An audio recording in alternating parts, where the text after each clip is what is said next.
This sitting is resumed. We revert to Standing Finance Committee.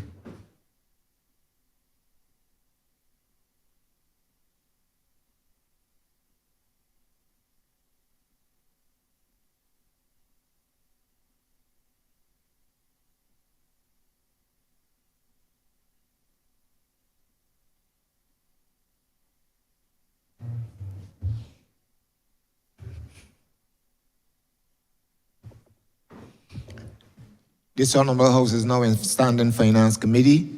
Honorable Member for St. Andrew. Thank you, Mr. Chair. Firstly, I want to echo the sentiments of my colleagues in commending the Minister and his team, not only for this particular presentation, but also for the work they have been doing for the people of Barbados. Something that comes to mind quickly before I speak to my questions, I want to single out the companionship program, because that program, I think, perhaps is one of the newborns within your particular ministry. And I heard earlier today that there are plans in train to basically train those persons now employed within that program.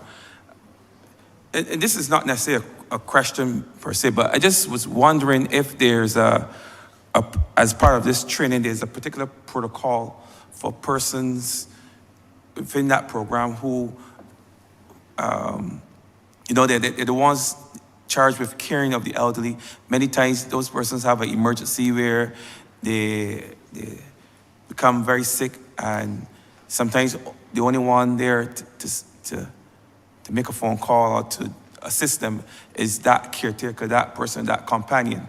If there's a protocol for persons within that program, as opposed to persons having to call family members or perhaps call the supervisors, if there's not a protocol, if part of the training will involve the implementation of a protocol. Now, that's just a side. I just wanted to share that before I get into my questions. You can answer it after I've asked my questions, but it's just something that concerned me about the program, seeing as I have seen in my own community a number of persons now who have been part of the program, and those persons have subsequently died. Some of them died at home. So I was just curious as to if there's a protocol for when persons stay ill, what are your staff, what they're supposed to do. But you can answer that after I've asked my questions, which are unrelated to that particular concern. My first question has to do with the question of gender equality. And certainly, gender equality was raised as an issue, not only within the workplace, but across the community, and even at the level of this honorable chamber. Some time ago, a young academic from the University of the West Indies raised the issue of gender quotas in Parliament, and that resulted in a tremendous amount of debate and discussion right across the island and on the airways as to the notion of gender quotas within the parliamentary group. But what that says to me, what that suggests to me, is that there exists some degree of unease as it relates to gender equality, gender parity, at every level of society, even at the highest level. There exists some unease amongst persons. So my question has to do, because I know that you're tasked with promoting gender equality and the empowerment of women and girls in our society. What are some of the initiatives, some of the measures, even some of the collaborations that you can speak to that help to promote gender equality, gender balance, gender justice within the country? Thank you, Honourable Member. The acting head of our Gender Bureau. Thank you, Minister. Thank you for your question, Honourable Member. In terms of gender equality, William Warner, Director, Bureau of Gender Affairs, sorry. Yeah, in terms of your question about gender equality, the ministry through the Bureau of Gender Affairs is the department charged with ensuring that we get gender equality, that we have a gender equality. In terms of how do we do that, we are looking to, first of all, through policy. And as the Honourable Minister had said earlier, we are going to be actually working on a draft gender policy. This is being done in conjunction with UN Women and the Institute for Gender Development Studies. And we're hoping to have this gender policy by the April, which will be bringing to Cabinet for approval. In terms of some of the other, you talked about working with other persons to achieve gender equality, and the Bureau does a lot of work with the NGO community. Actually, we have a number of NGOs who actually do some of the work which the Bureau, because of the lack of the technical staff, the technical capacity to do all that work, we engage the NGOs to do some of the work. As a matter of fact, in this next financial year, we have actually increased our subventions to these groups by more than 300%. And the aim is that these groups are going to do a lot of the work, but the focus of the work this time is going to be in community-based projects, right? In terms of empowerment, in terms of economics, right? We are going to roll out early next financial year a program called Empowerment Through Skills Development, where we're going to offer a beauty therapy course for 8 weeks. And this is going to be a course that is going to train 20 women in basic pedicure, basic manicure, basic eyelash extension. It's going to run for at least 8 weeks. And the thing about the course is going to be one where the equipment that is needed is not expensive. So having gone through that training, those women will be able to go to their communities and make $1. And other initiatives that we have in place, and as the international community has called for the inclusion of men and boys in the quest to achieve gender equality. So some of the work of the Bureau actually revolves around work with men and boys. We have a very strong relationship with Men's Support Network, and they're doing a fantastic job with our young males of school age through a program called Safe Zone. And this financial year, or next financial year, sorry, the Bureau has committed an increase of $15,000 to assist with this program. Okay. In terms of, we also work in terms of gender-based violence is a very critical issue when we're talking about gender equality. And the Bureau has a number of initiatives in place that we employ to challenge this gender-based violence. And one of our key projects is something called the Partnership for Peace program. It's a program that speaks to educating perpetrators of gender-based violence that violence is not needed. Right? There's always a better solution than gender-based violence. That program started in 2012. It is a UN women-led initiative, and today we have had about 132 persons in that program. Actually, we launched our first cohort in November last year, and it just finished last month, and we had 12 men in that program. And we actually have men who are waiting to go into the next program that we're going to have starting in the new financial year. International Men's Day is a day that we celebrate, and since 2016, Barbados has been celebrating International Men's Day. Again, International Men's Day speaks to celebration of men and boys. So we recognize that men and boys, we have to treat the men and boys.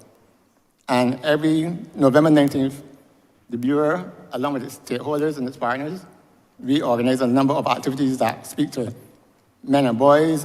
These activities are varied, could be health. And one of the things we did in 2022, we started a health fair for men. The the aim of the Health Fair for Men basically was to challenge the normal gender stereotypes, where rather than having the normal services that men normally would acquire, we had services in manicuring, pedicuring, and massages. And that was our women's success. That program has gone from strength to strength. That has been our women's success. Our first year, we had about 120 men who actually accessed those services, right?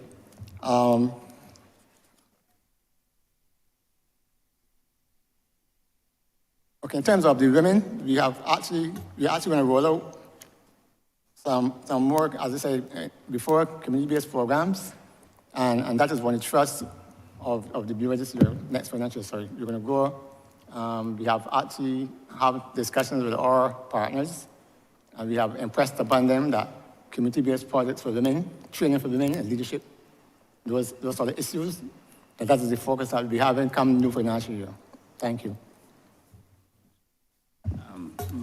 Sorry, Minister, Honorable Member, we also discussed a program called Share the Care that the director and I discussed very recently in relation to just doing a PR program to encourage men, and we've seen it now. There are more men who are coming forward and taking responsibility for caring their children. It wasn't always so in Barbados. And you're seeing a lot more men now being proud to walk with their children and so on. And there's going to be a program called Share the Care, a public relations program to continue to encourage men to share the care. The burden of care is not necessarily only a woman's work. And therefore, I think that's going to be important. And our focus on gender equality is going to be important because whether we choose to accept it or not, Barbados, not in the public service where the salaries are the same, but across other parts, the salaries, there's disparities in pay. Gender-based violence is real. Opportunities for women, still very difficult sometimes. There used to be a song, a calypso song, that spoke to what some women are asked to go through in relation to getting a job. These things are still real. So there's still a need for us to focus on those issues as it pertains to women. And then, of course, there's some issues that are relevant to men that we have to be able to focus on too. So keeping a gender lens on our programming is going to be important. As I said in my opening, if we really want to maximize benefits for everybody and talk seriously about sustainable development, then it must mean that both men and women with their varying needs, because that's the point, they have varying needs. We have to have different responses to the same problems, and we have to look at opportunities differently. But it's keeping a gender lens on the way that we do things, and we don't intend to stop. Thank you, Minister. You touched a bit on my second question, which was gender-based violence, and not only some of the supportive measures to assist those persons who are victims or survivors of gender-based violence, but also within society, we know, and I would readily admit that it is difficult, almost impossible to legislate a culture. We have said it here before, but there are certain societal attitudes that perhaps if attention is paid to them and effort is made, could be changed over time as it relates to how we respond as a people, as a society, to gender-based violence. And it's from that angle that I would want to know if you can just, with a little bit more detail, speak to perhaps some of the efforts, not only to address those females who are victims. I imagine there are a few males, but I know gender-based violence is systemic as it relates to females. What are some of the measures that you are working on in your ministry that aim to address that societal change that is needed if we are, for once and for all, work towards the eradication of any form of gender-based violence from our society? Okay, I believe that we have to start with the young people. And I think if you're going to reverse those cultural norms, we have to start with those young people. And one of the things that the Bureau has been doing constantly over the years, we've been having workshops, we have been going into schools, we have been trying to have discussions around masculinity, around gender-based violence, around males. And recently, we had a brand new initiative that we just launched called the Bench Project. And that, again, is targeting our young population, where we have donated a set of benches to a number of schools. And these benches are not just for recreational purposes. These benches are actually to provide the messages, since the benches are branded, to provide the messages related to gender-based violence, where we ask students to treat each other respecting each other. There's no excuse for gender-based violence. Love. So we try more or less to target the young population so that we can actually hope to make a difference when it comes to their attitudes and their thoughts about gender-based violence. So hopefully that will help to reduce the cultural beliefs and norms around gender-based violence. I hope that answers your question, sir. And my final question, which is, Also important, sorry. if you will allow me, to include the project that has been done in the court. I've got it on. Sorry, beg your pardon. The project that is being done by the court, because we know that there's always domestic violence, men fighting and so, and a lot of the men would have been, police would have been called, police service would have been called, and those men had to go to court. And as part of the arrangement, they get the counseling and all that to be able to have that particular experience struck from their records so that it doesn't go to the back of the police certificate of character. So they go through a series of training to be able to bring them to that measure. And when that is satisfactory to the court, then that happens. But the males have been asking now for females to be able to get the same experience of thing, because it is said by those males that a lot of women are extremely aggressive and they beat them up and they threaten them and all kinds of things, but it is not happening. And to my mind, it makes sense to be able to work with both sets of genders in order to be able to ameliorate some of the challenges, because as we know, when the violence escalates, somebody gets seriously injured, somebody gets murdered and all that. And I think that that is a great project that the gender department started to work on, and perhaps they should continue, because the recommendation, I understand, came through from the management of the courts and not just those males who were arrested and not charged as a result, but arrested and had to go through the program. To my mind, it calls for a lot of communication, having compassion towards the exercise, because when we are angry, we say and do things, both male and females. But if we can minimize the kind of violence that's taking place in homes and communities, particularly where children and others are witnessing it, to my mind, that is a project that should continue through the gender department with the court to be able to ameliorate some of the challenges that we're experiencing in our society today. Violence seems to be something that everybody wants to use to be able to get away for whatever the real life experience is, but at the end of the day, it destroys families, it causes a lot of injuries, it causes so much pressure on the Queen Elizabeth Hospital, it destroys people's characters, especially when they want to get a certificate of character done. So to my mind, that is an excellent piece of work that was going on with the gender department and the magistrates court, and it should be repeated as far as possible. And if the women are aggressive and they're the ones beating the men and the men don't want to say because they're embarrassed, because that's not a cultural thing for us.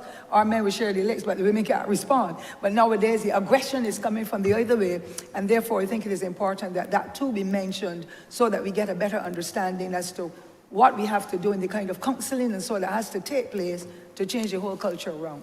Thank you, sir. Okay, my final question. Sadly,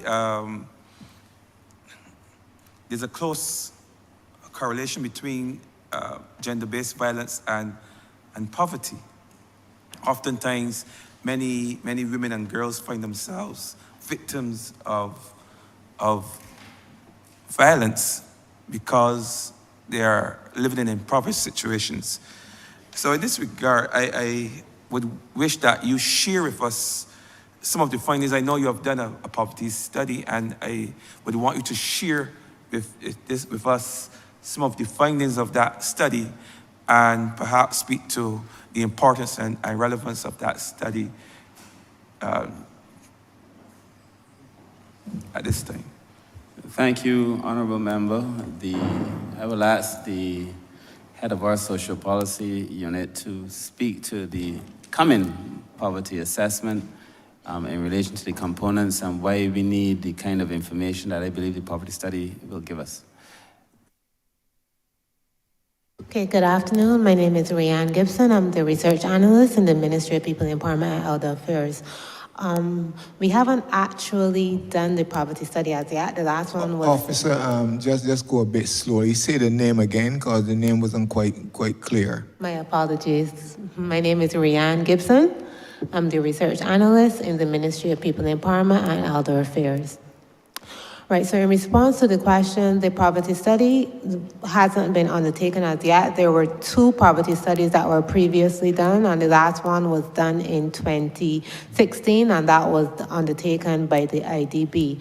At this point in time, the ministry is in the process of planning for an upcoming poverty study, which should start officially in June of this year.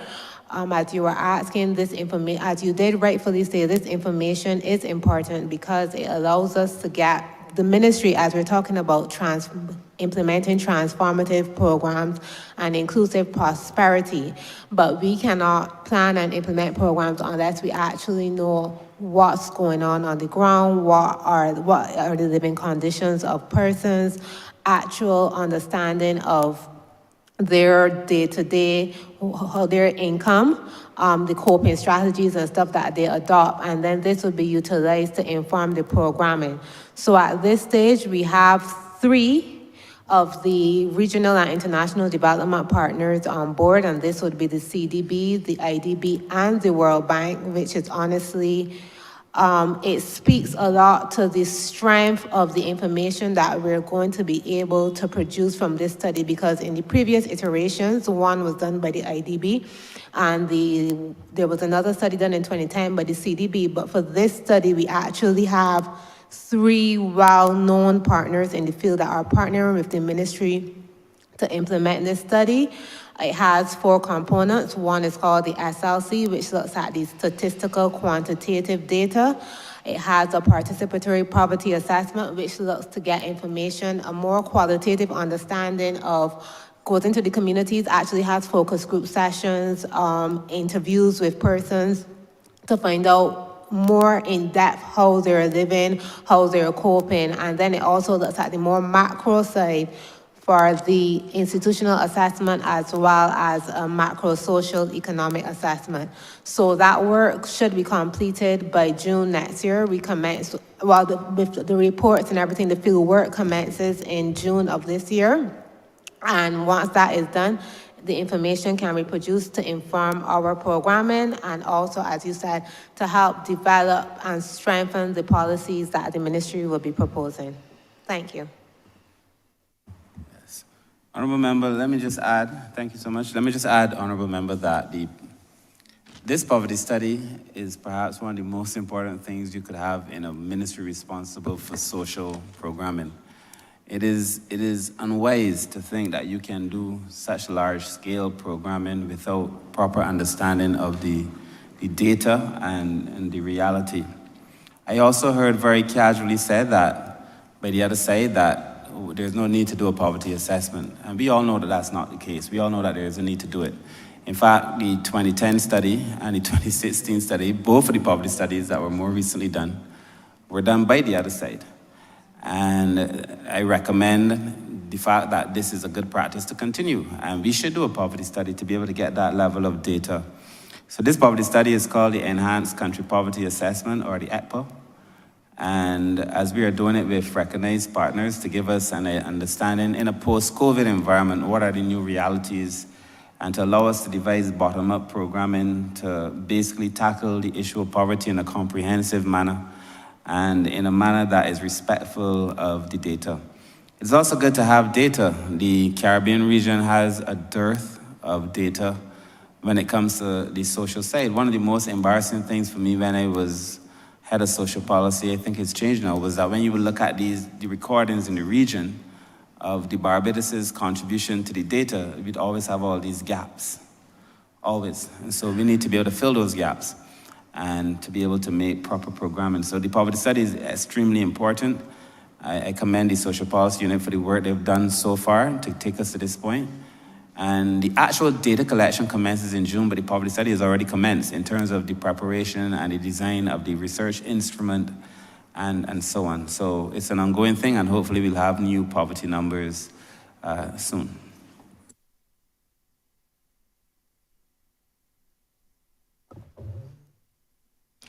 Honorable member for Christchurch. Sorry, St. Michael Southeast. Thank you, Mr. Chairman. First of all, at the outset, let me just say that, since we won the election in 2018 and we changed this format in 2019 to allow for public officers to present in the well along with the minister to allow us to examine more closely the estimates, I think it has been a good thing for the country. It has allowed us to not just look at numbers, but I think to be able to closely examine individual programs and to get a better understanding as to what ministries are really doing. And I want to applaud the efforts of the public officers in certainly preparing each of us, and certainly the Honourable Minister, in getting us to this point where we can actually have you in this place to be able to ask you freely the questions that we have been posing thus far. The whole philosophy behind these estimates, and in particular in relation to this Ministry of People's Empowerment, comes from a fundamental foundation of ensuring that no person is left behind, whether as we speak to it in education or whether we speak to it in terms of our most vulnerable people in society. And it is for that reason that while we seek to get growth at the macroeconomic level, there is an important factor that we must never stray too far from, and that is that we must protect those who are most vulnerable in our society. I think these estimates so far in relation to this ministry reflect some of the concerns that all of us have in relation to Barbados not being so, and certainly the government not being so focused only on the economy, but also looking at Barbados as a society. Because if we do not address some of the societal issues, some of the social welfare issues, and we only focus on the economy, we're going to obviously have major challenges across the society as represented in terms of issues of crime and persons not being able to access social services. But all that said, I think, Minister, one of the concerns that I have is in relation to change management, because while a number of the programs for the upcoming financial year speaks to very ideal objectives in terms of the direction that we want to go, the day-to-day experiences, obviously, of persons using the system, they express concerns, and I think you've spoken to some of it earlier, in terms of how they see the interfacing with, in particular, the welfare department. And the truth is, the ministry is way more than welfare, but most of the people who interface with us at the constituency level obviously have concerns in relation to that interface. So my question really, it relates to the change management. The change management, not only when there is an amalgamation of the social services, but also the change management that is taking place at this present moment, because before the end of the financial year, there are persons who have to utilize the services of the department. And I think it is important that those persons believe that tomorrow morning they can go to the ministry and that they can seek out the services that they require without feeling as though, they don't want to either share the information fully, or that people are going to judge them in delivering that information so that they can access services.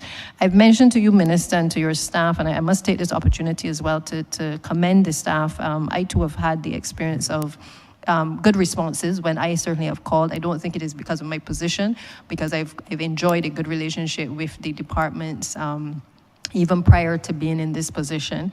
And I think it comes from a feeling, just like the minister, that you must treat people with mutual respect. I have seen firsthand, even during the delivery of the care packages, for which I had responsibility with the Honorable former Minister for the ministry, the hard work that is done within the department, the difficulty in terms of the human resources, and certainly all the other resources that need to be made available. And I'm therefore certainly concerned that as we make the transition, where in the estimates are we making that provision for the transition that must take place? Because we must be clear in our minds that there is support for persons now, that the right questions are being asked of persons as they interface with the department, that there is a speed with which those services are delivered. I have had situations within the last few days, for instance, where persons in accessing services, perhaps either they were not forthcoming with their questions, or in some cases the right questions may not have been asked. And as a consequence, families have been unable to access certain particular resources as a consequence. I therefore want to know that before we get to the financial year, that what are you doing in relation to the access to services by the general public? Thank you, Honorable Deputy Prime Minister. The question is a good one. The Welfare Department has had no small share of the limelight over the last few years, oftentimes not in a good way. I think a lot of the press it has received lately has been of a much better kind because of the changes that have occurred there. I do know, however, that sometimes even with the best intentions, as we discovered, even with the best intentions, sometimes things still go wrong. So there are a number of things that we would have done. The former permanent secretary had been mandated in her new capacity to do a deep dive into welfare, its processes, why things take as long as they take, sometimes what are the systems that are mechanical that should be digital, how many persons are on the welfare list that probably shouldn't be on the list, and so on. So we did this deep dive into welfare, and we now have before us a set of recommendations in relation to how to go forward. That's the first thing, in terms of just the processes, getting those processes right.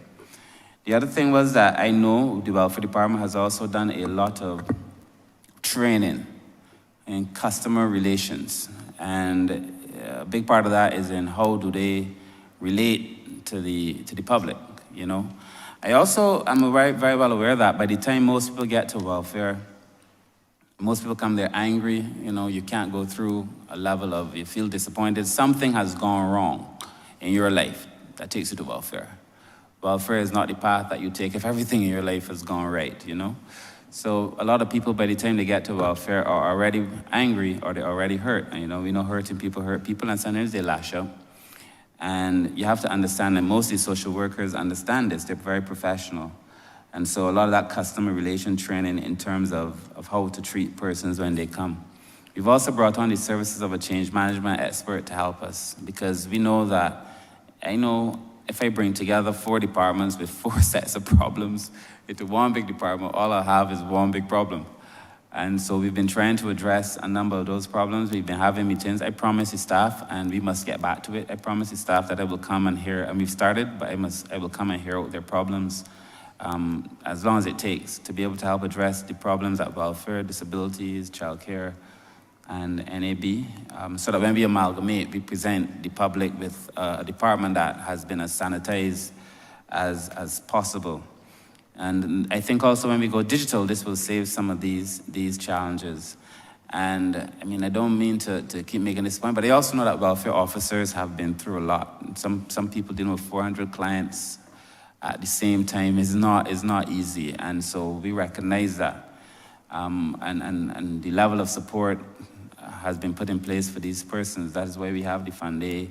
That is why we have these weekends now. Every now and then we circulate these things where we have fun evenings and just try to take the temperature down. Because no system, no matter how efficient that system is, no system can function without a release valve. You need to let the pressure down in a pressure cooker or it would explode. It's simply the way it is. So I take the point, and we've been doing a lot of work to make sure that the welfare department and the other departments, because it's not only welfare, all the other departments continue to offer excellent service to the public. And I do believe we've seen a significant turnaround in the way that we've been treating to people in the ministry and in the department. I also know, because there was a study done, and most people don't believe this when they say it, but there was a study done by the university that had nothing to do with this ministry.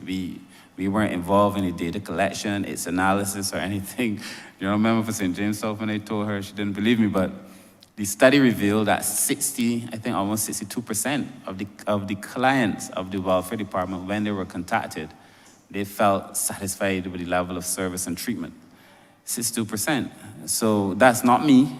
I didn't do the study. That was the university by Professor Devonish. Yeah. So if there are questions, I'm calling his name, so that if there are questions, you could check with him. But the persons who do not get through or don't feel treated well, people who are upset normally talk more. So when the interviews were done scientifically, a lot of people were satisfied. But I think one case is too much.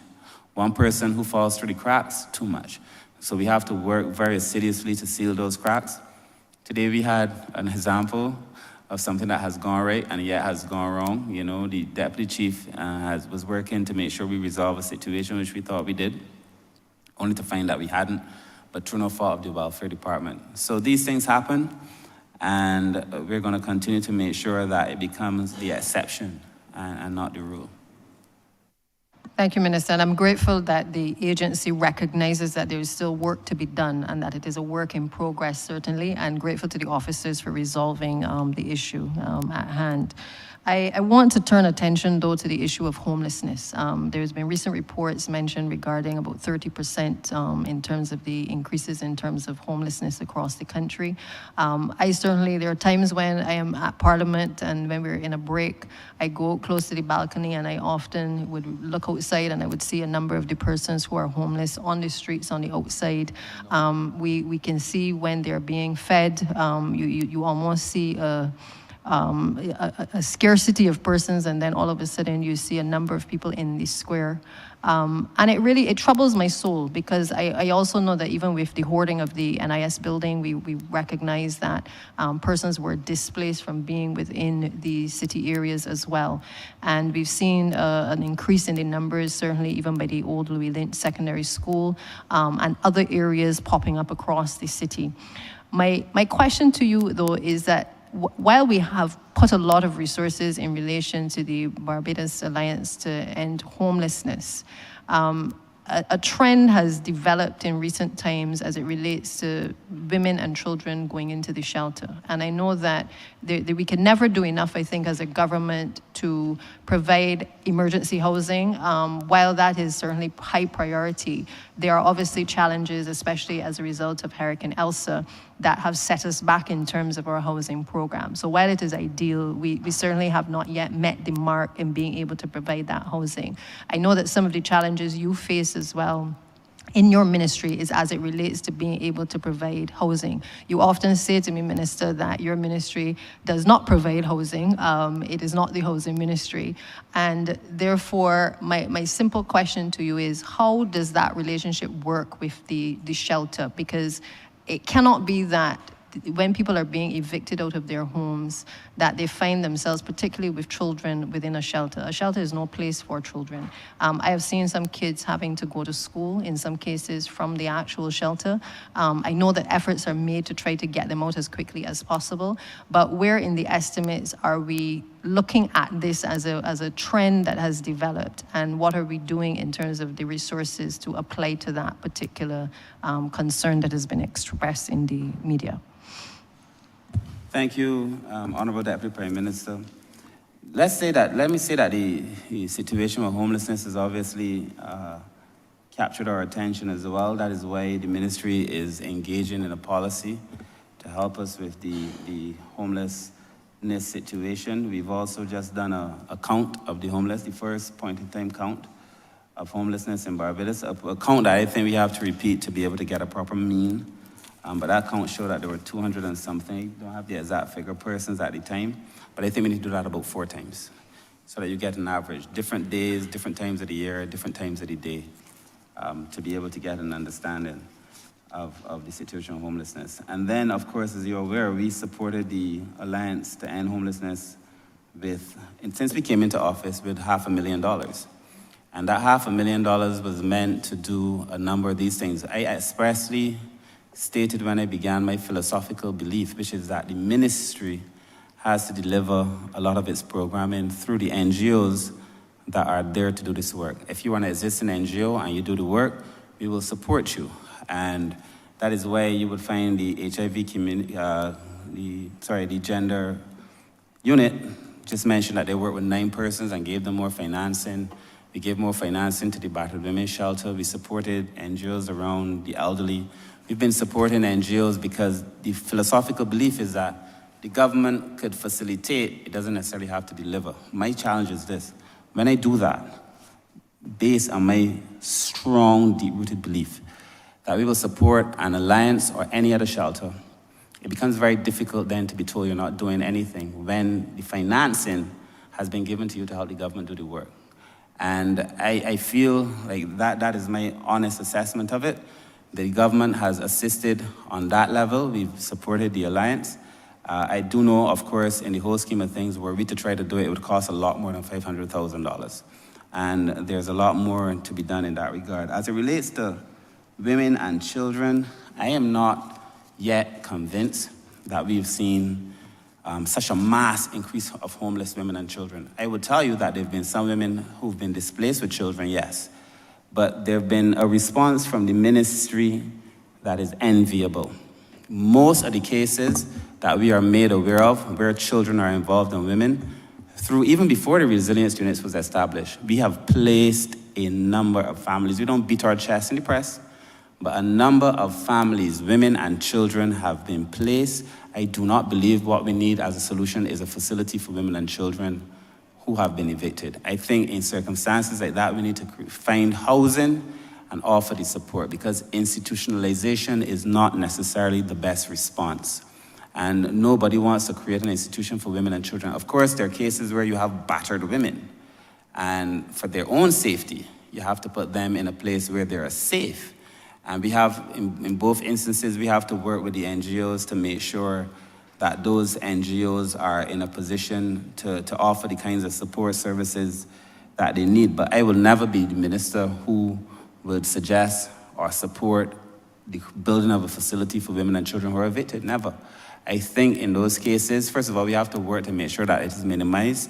But in those cases, as has been our report so far, where we found women and children, we have tried to put them into housing. I've even told Mr. Safri that on those instances where there are women and children, just let us know, because we will work assiduously to make sure they're placed. Within the new resilience unit, I am sure a person with children will be brought in. The other thing is, there are also some instances where a person might show up with children, but when the social worker intervenes, those children might need to be brought into care for their own sake, separated from their parents for their own sake. Such is the nature of abuse. And these matters are obviously a lot more complicated than they first appear. So I would want to house every single person who's been evicted with children. I do not support the building of a facility to do it. I think we need to put them in housing, because otherwise this idea of dignity is just a word. In any event, even persons that pass through these shelters, to me, this should be a temporary setback, a transient situation. In situations where persons stay in shelters for a long time, it must be that you're dealing with a mental health issue or somebody normally who's on drugs. But if it is an economic concern that brought you there, it has to be transient. But when it's deep-rooted, then I could understand that. So that is my solution, that is my position to it. I must also tell you that we've worked now with a number of persons who are working with the homeless persons. We've met with several persons. In fact, while I was sitting here, I got a proposal from another NGO a few hours ago in relation to working to developing a program for housing on persons who are homeless. The last thing I would say on this matter too is that I've seen in the press a thing that I feel I need to correct the press on. There are cases where a person might be evicted or lose a house on a Monday morning.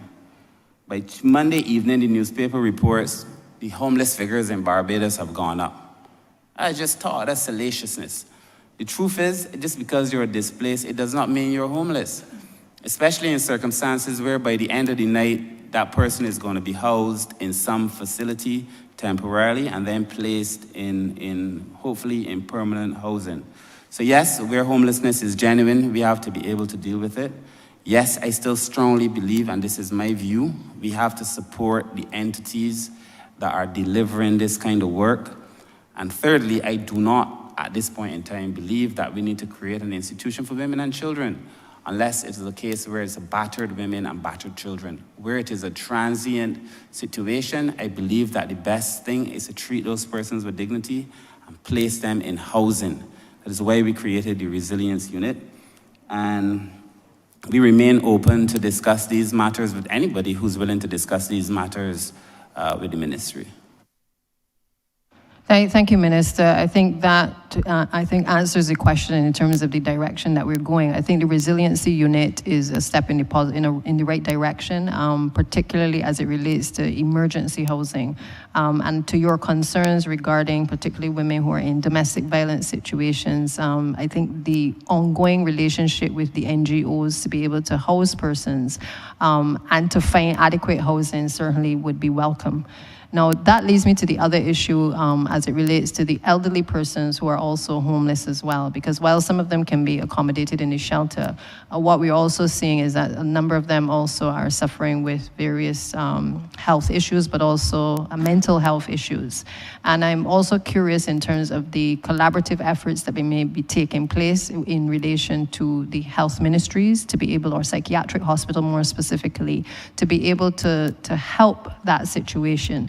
Because in many cases, you don't want disruption within a shelter, but equally, we are seeing a lot of challenges with mental health, and I think that we need to get a handle on this issue to be able to address this frontally. And I'm just curious if we have taken that into account in relation to the program for the ministry. Thank you very much, Honorable Deputy Prime Minister. Yes, we've had meetings with the ministry. In fact, we enjoy a very good relationship with the Ministry of Health in relation to a number of these matters. I also would ask the Director of the National Assistance Board to speak specifically as it relates to the aging persons who are on the streets in Barbados and what it is that we are doing in relation to being able to assist as many persons as we can. But the ministry works with the Ministry of Health, we work with other persons. We have a committee coming to Cabinet very soon, to a more holistic committee, which I had hoped would have been resolved by now, but hopefully we'll have that resolved soon enough. That would look at these issues and allow us to come up with a response. I must also take this opportunity before I hand over to the director in NAB. We had a retreat on homelessness, and we had wide participation.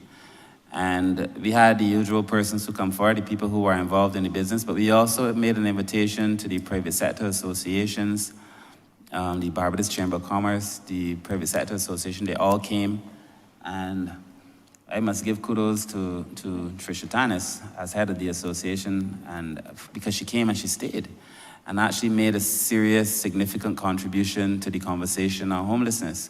We had representatives from the Hotel and Tourism Association who also came and gave serious input on this matter as well.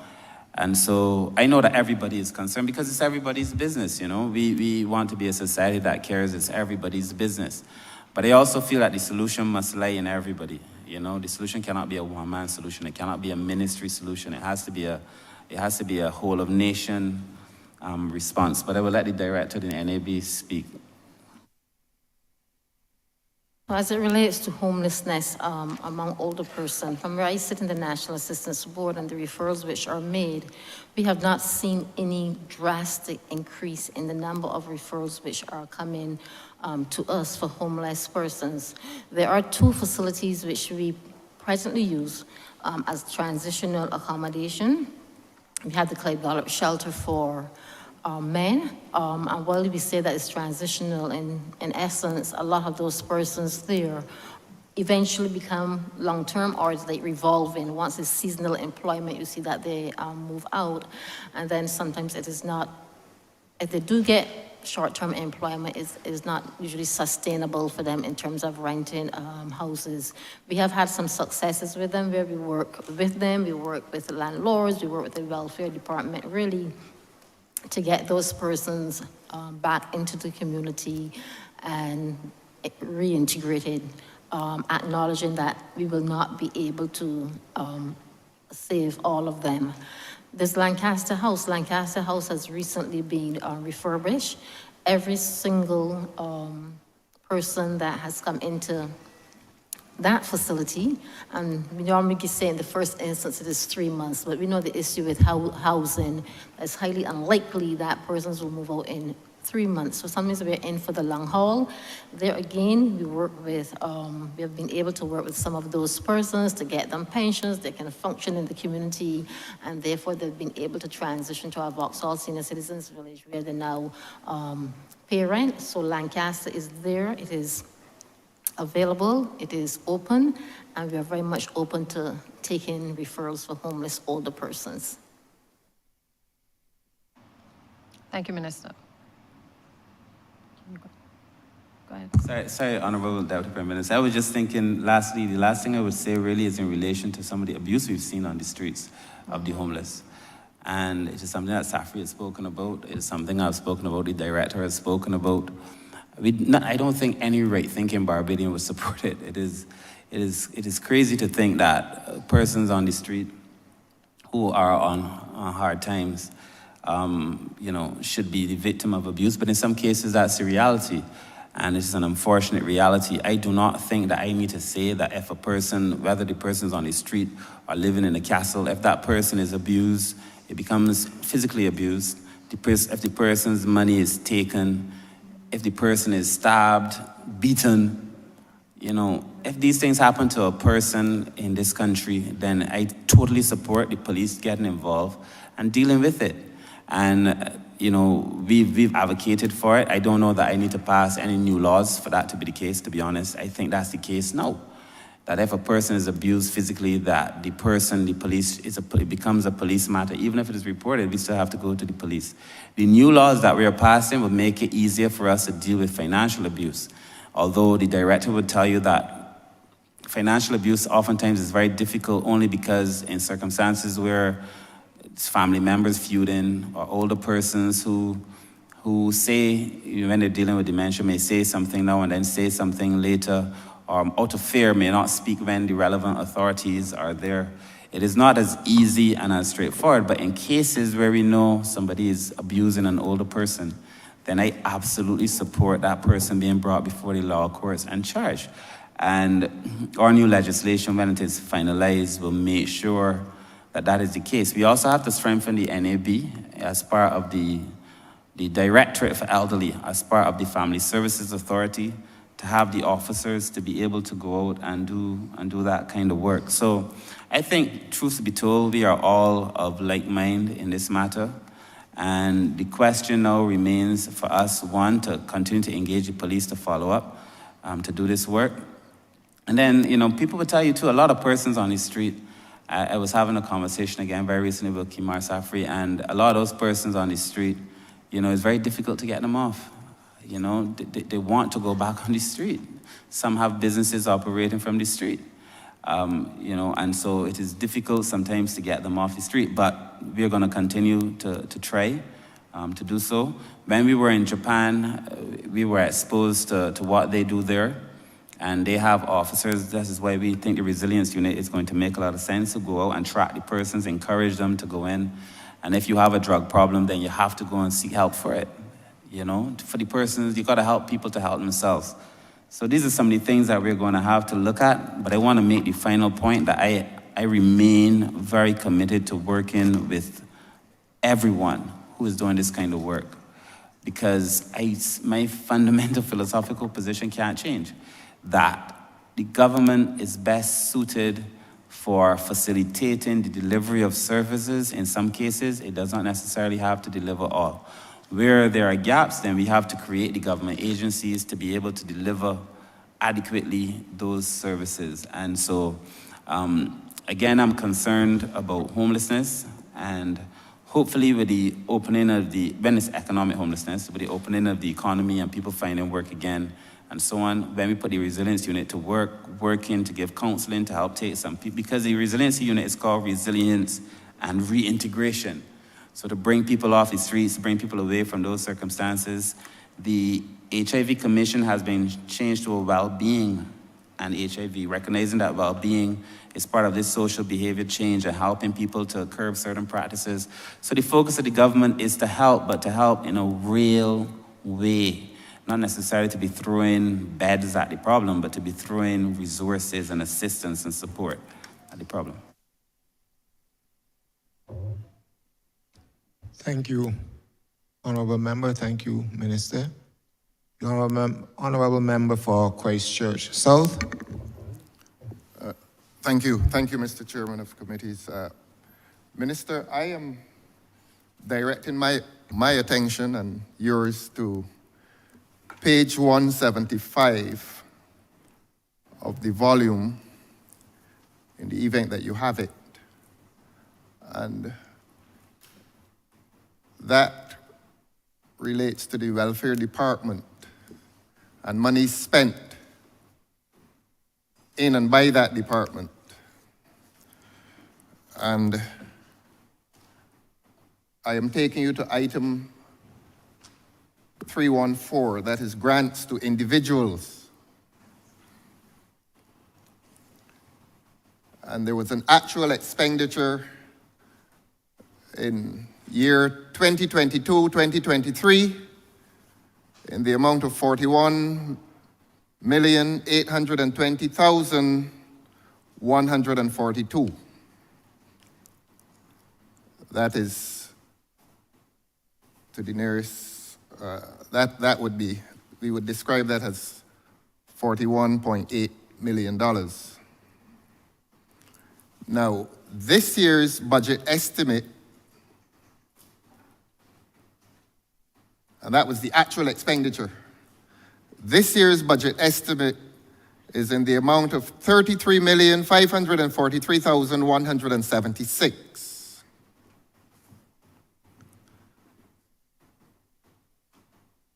I repeat, the actual expenditure in 2022-23, $41.8 million, and budgeted for 2024-25 is $33.5 million,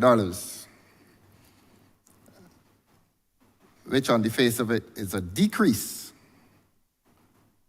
from 2022 to 2023.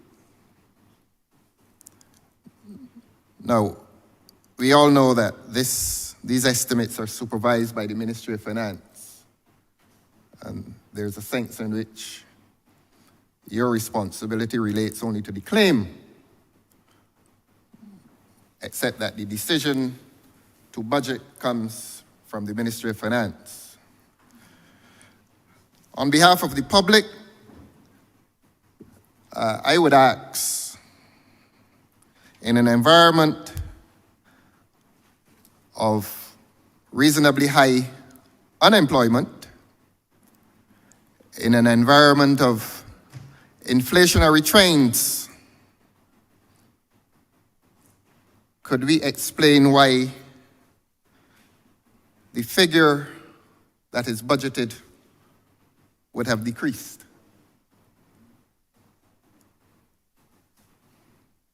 Either the number of individuals making claims on the department have decreased, or there has been some remarkable deflationary trend in the market.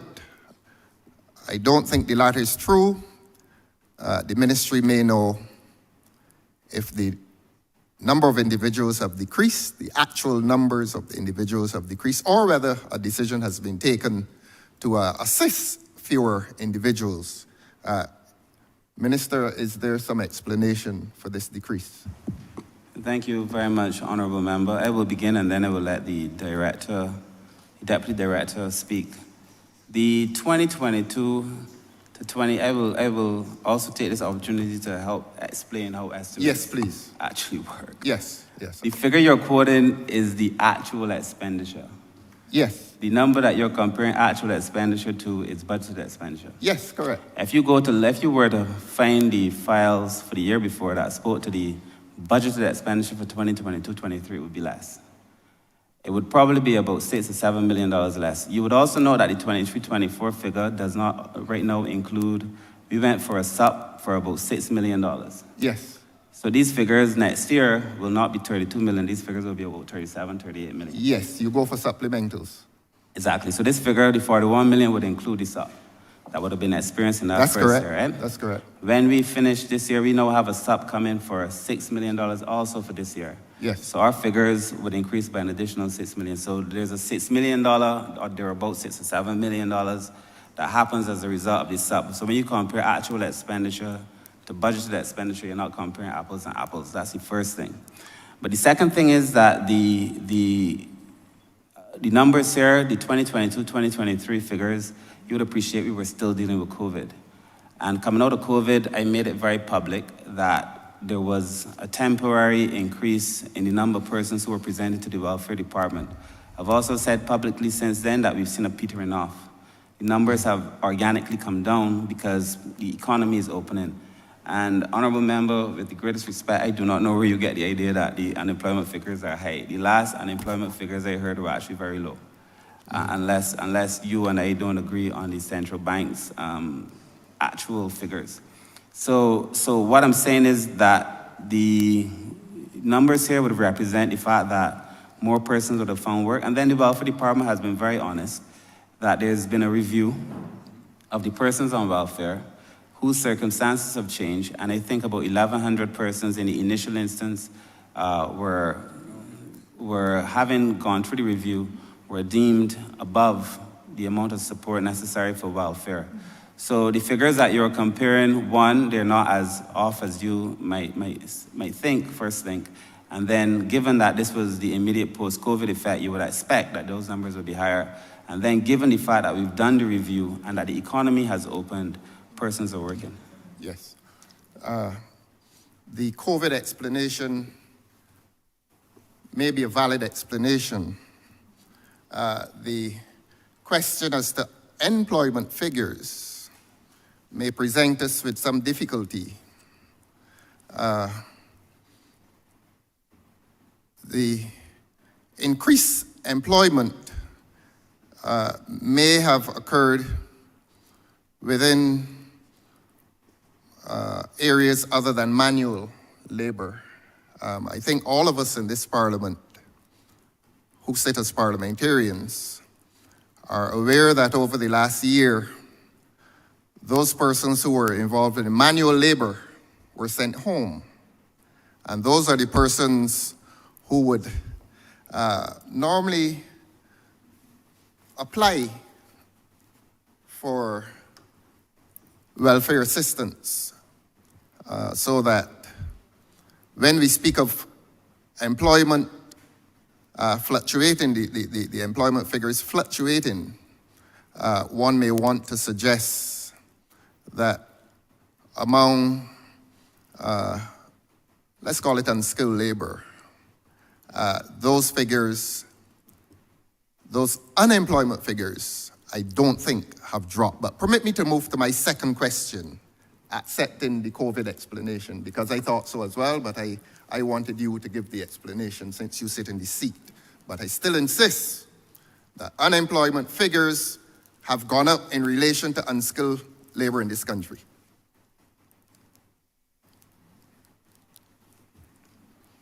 Now, I'm still at page 175, and we're interrogating the issue of grants to individuals. It's before you, and subsidies. These appear to me to be direct payments, sometimes cash. And I put those two categories together, grants to individuals and subsidies. And there has been a decrease by your own admission in relation to grants to individuals, and you've given the COVID explanation. Subsidies as well, I take it subsidies are constituted of direct payments to entities that work within the sphere of welfare. So I put two of those together. I contrast against two of those categories grants to NGOs and professional services. Those are two categories. And what we note is that grants to NGOs and professional services payments have increased exponentially. In fact, I go to grants to NGOs, and that has gone from 446,000 and the budgeted amount 516,000, so that the NGOs have either increased in number or the grant to NGOs has increased. Professional services, again, that is an exponential increase. The actual expenditure in 2022-2023, 131,648.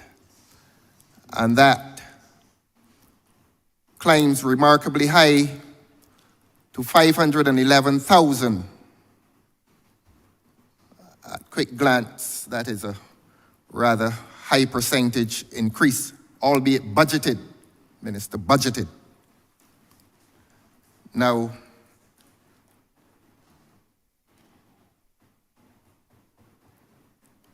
on the one hand, we have grants to individuals and subsidies, direct payments, sometimes in cash, decreasing, contrasted against grants to NGOs and professional services increasing.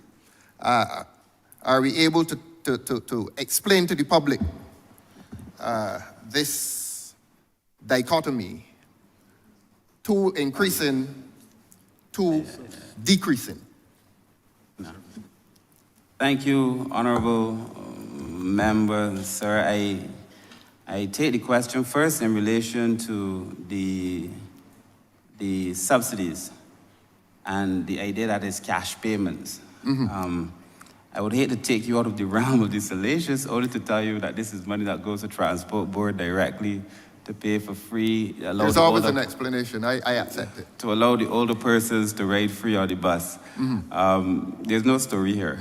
Mm-hmm. The other one in relation, and that's all that is. Yes. No. This is no honorable member. Which minister is answering? There has to be some order here. The Minister of Finance is not party to this present transaction, Your Honor. Ask him to keep quiet, please. Honorable member. You're out of order. Your Honor, please invoke the rules, the standing orders of this House, and ask the honorable member for Christchurch East to keep himself quiet. Honorable member, treat that as an aside and ignore. Proceed. Well, I'm hearing it. I'm hearing it. Sir, not entertaining asides. With your leave, because there is a record, it was not the honorable member for Christchurch East. Honorable member for Christchurch East is here. East Central. I beg your pardon. Okay. And you were well mannered. Well, so I'm sorry to have accused you of bad manners. I accused the wrong person of bad manners. I apologize to you, honorable. Yeah. May we get back to the matter? But is he persistent, sir? Please keep him quiet. Honorable member for Christchurch East Central. You are out of order. There's standing orders in this House. And when a debate is going on, a member who is not party to the debate actively must keep quiet.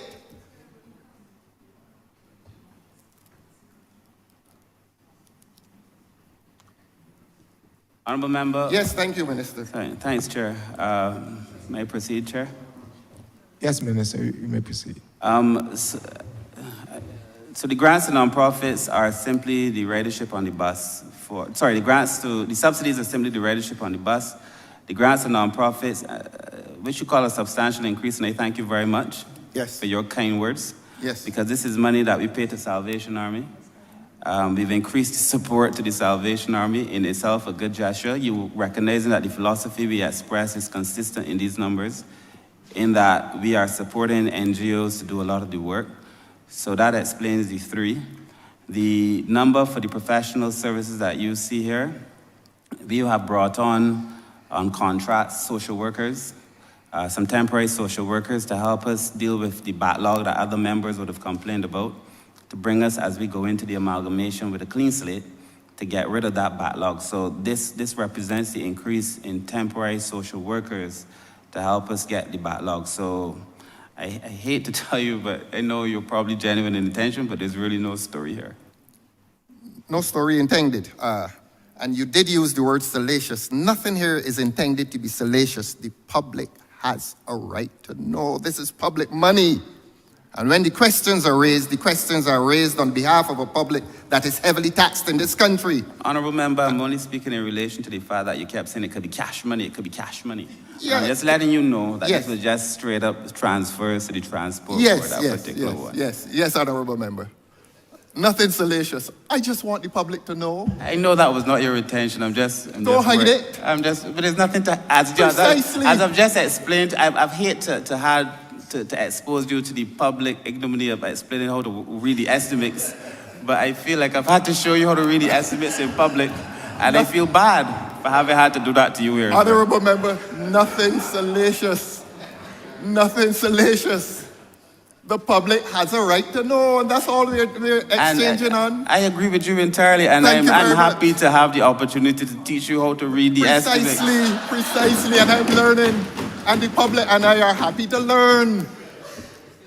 So the public now understands how these payments are made and why they're made and the circumstances in which they're made. Yes, sir. Thank you very much.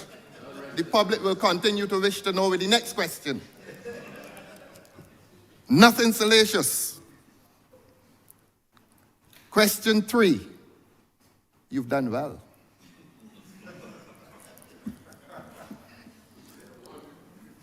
I heard mention of, nothing is to be hidden in here.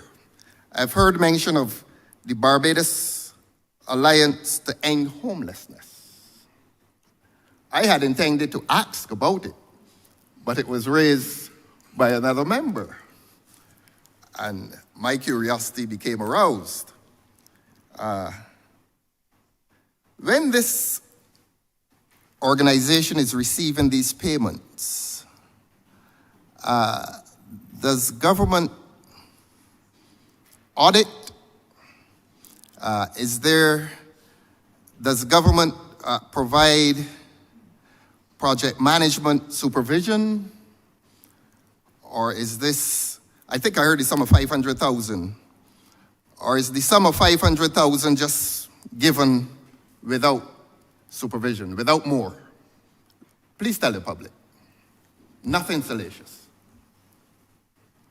Honorable member, sir, I have, just like you have been, sir, I've been very honest and open in all of these dealings. When we determined that we were going to help tackle the situation of homelessness, the only institution in town with beds to be able to house those kind of persons would be the Alliance. When I made the announcement, I also said that the Alliance would be subjected to an audit, and that, like any other organization that receives money from the Ministry of People Empowerment, they have to submit records. And that I must say that the Alliance is actually very good at submitting their records in relation to how these monies are spent. It does not deter me, though, from thinking that at some point we need to do perhaps a more in-depth audit, but not only of the Alliance. I think anybody who receives money from the government at some point in time should be subjected to an audit. That is my view. And I made that position very clear, but I also feel like we are tackling a situation with homelessness that we have to be serious about. That is why we created the Resilience Unit. That is why we've offered to support, and I don't want to call any names, but we've supported a lot of other agencies that are doing work to tackle homelessness. And when the time comes and the public wishes to have a further deep dive into these numbers, then we'll be willing to share the numbers. But the permanent secretary who's sitting next to me would tell you that he insists And I imagine much to the dismay of many of these persons. But he insists on a regular, I think it's every quarter or every 6 months, person have to submit those records. So we have the records in the ministry to be able to do this work. But look, this is going to happen because my view, and I feel very strongly about it. I wrote a paper in 2007. I don't remember the proper title, but it was something to the effect about can the state build social capital? And the argument that I made then in 2007 as a director of social policy was that the state has to build out a lot of these NGOs, has to do a lot of its work through these NGOs, but that these NGOs have to respond, they have to be accountable, they have to show results, and they have to account for the money that is given by the government. It is not my money. I will never, in 100 years, I will never live to see these kind of numbers on my bank account, ever. It is not my money, this is the public's money, and I have no objection to the questions that you're asking. I think they're very good questions, and I think the public should be aware that these are the things we're doing to protect the government spend. Thank you. And as a follow-up, Your Honor, so the public now understands that whereas there increases and decreases elsewhere, is this 500,000 paid to that alliance fixed? Is it 500,000 every year? To the Barbados Alliance to End Homelessness? Well, as long as the Alliance continues to offer the only support in terms of bedding and so on, the $500,000 that we offered to move, bear in mind that the Alliance was working to do this work without government support before we came in. Yes. We initially offered some support to the Alliance, and that allowed us to have more persons stay in the beds to receive food and so on and so forth. But then there was no 24-hour support. Yes. We went through and we have the record. I think you're misunderstanding my question. No, I'm answering the question. Patience. Oh, I see. You have grown a man without patience. Yes, I am. I am impatient when it comes to the public's money. Huh?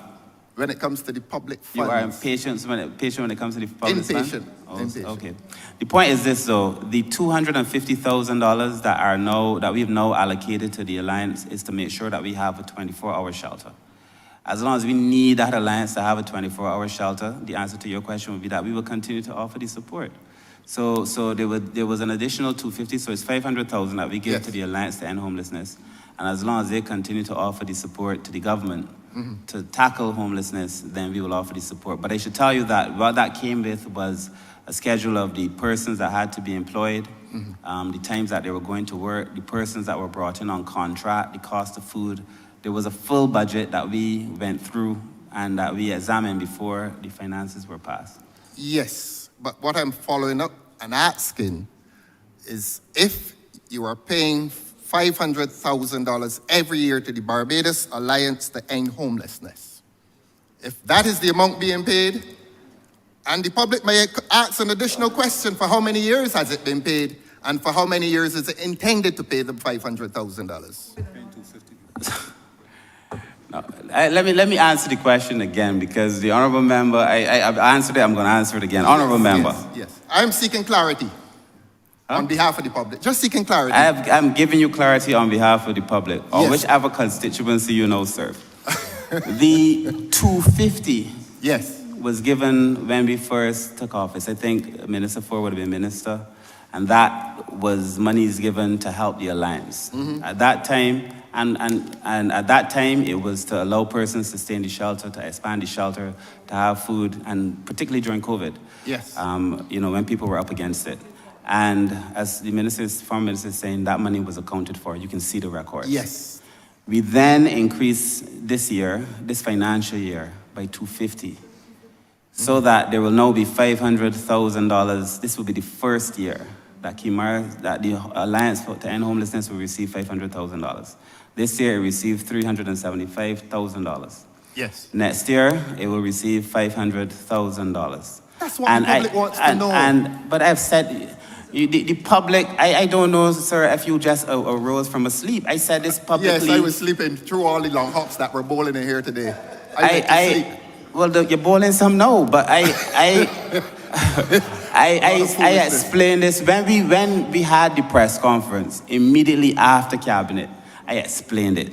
Well, I wasn't there. Huh? I was not there I will This is leave. for the I will. public, you know. I This will. is for the public. I will leave that one alone. I will leave your absence alone. Yes. The other point is that I then came subsequent to that in a press conference. I said it then too. I was brave enough to go on a program a couple nights ago, one known to the other side. I said it then too. You were absent multiple times, clearly. Yes, But the I fact was. is The that public was absent too. That's why the public wants to know the numbers. $500,000, if I were to try to build a facility now, I'm being real. I'm not trying to come here and score cheap points. Me neither.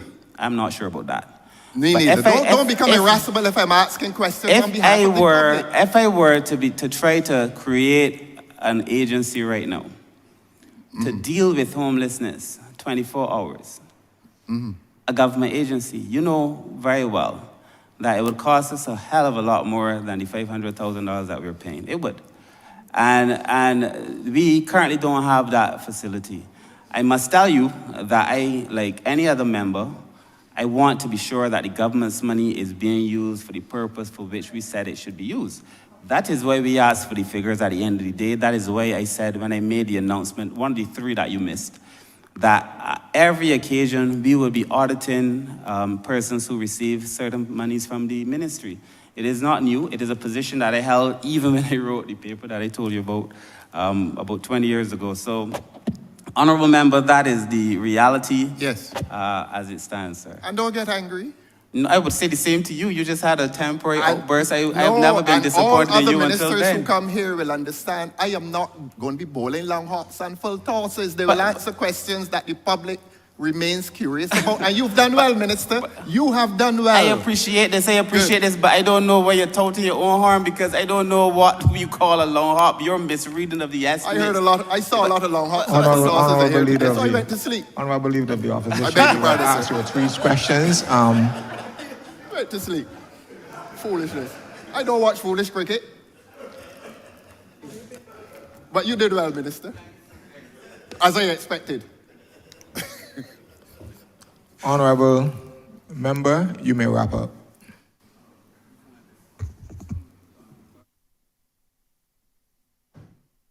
Honorable Chair, thank you so kindly for allowing us to have the opportunity to speak during the course of this conversation. You would have seen from the presentation from my staff that they're well equipped to deal with the challenges ahead. I think every single one of them acquitted themselves well today, and it is merely a reflection of the work that they would have done over the last few years. I am satisfied that the ministry is on the right path in relation to delivering services to those who most need those services. I had a view that we have to be clear about how needs are met, how problems are managed, and what opportunities for advancement are created in this ministry and in this country.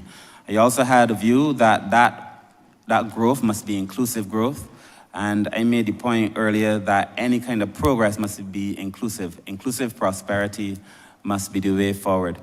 I believe that the ministry has shown that it has done that. I think that the public is satisfied, should be satisfied that we would have done the level of work that is necessary. The vulnerable groups for which we have responsibility, whether it be the elderly, persons with disabilities, children, persons living with HIV and so on, can rest assured that we continue to have them as paramount in the work that we do. The numbers speak for themselves. We've offered the most monies here in terms of the treatment to the social services sector. And I do know that more monies are to come to allow us to build out the elderly facilities and hopefully the secure treatment center. I want to thank my staff again. I want to thank all honorable members who participated in the conversation during the course of the day. And with that, I would wish that Head 35 stand part.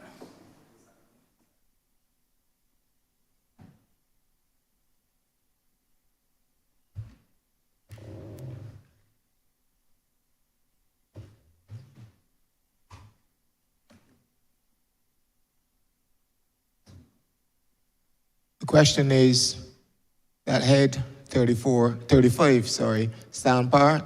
All honorable members in favor, say aye. Honorable members against, say no. You think the ayes have it?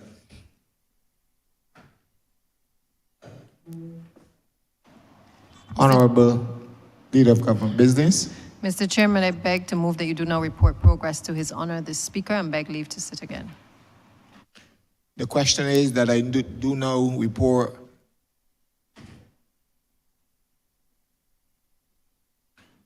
The question is that I do now report progress to His Honor the Speaker and beg for leave to sit again. All honorable members in favor, say aye.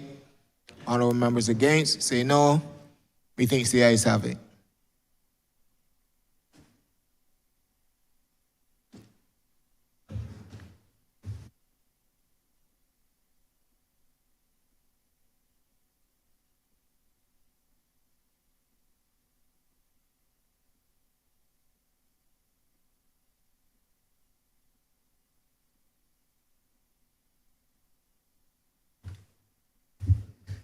Chairman has reported progress and requests leave to sit again.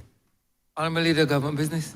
Thank you, Mr. Speaker. With that, we've come to the end of today's sitting. I therefore beg to move the suspension of the House until 10 a.m. tomorrow morning. Something wrong with this? The question is that this honorable chamber be suspended until tomorrow at 10 a.m. All those honorable members in favor, please say aye. Those against, please say no. Methinks the ayes have it. This honorable chamber stands suspended until 10 a.m. tomorrow. Please be reminded that this chamber commences at 10 a.m. and not 10:30 a.m. or 10:45 a.m.